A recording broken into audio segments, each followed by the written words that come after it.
aya nu akur kitu nalika nuju angkat ka pangaosan terus eta mau balik teh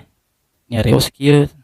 sababiah ngantunkeun dina kaayaan husnul khotimah atanapi ngantunkeun kaayaan sahid teh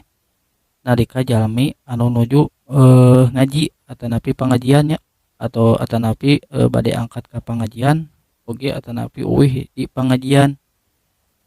eta mau balik teh nyarios ka jamaah teh nah ibu bapak hoyong ngaturkeun kaayaan sae kitu terus sontak ngajarawabnya sadayana teh hoyong saha nu alimna ngaturkeun dina kaayaan sae kitu tah terus ditaros ti ku mau balik eta teh siap atuh ngantunkeun ayeuna nya nah soalna ieu keur dina pangajian jol jempling eta jamaah anu tadi ngajawab hoyong sakitu seueurna jol jempling nah anu akur kitu lamun aya komennya dihandap ya komen ye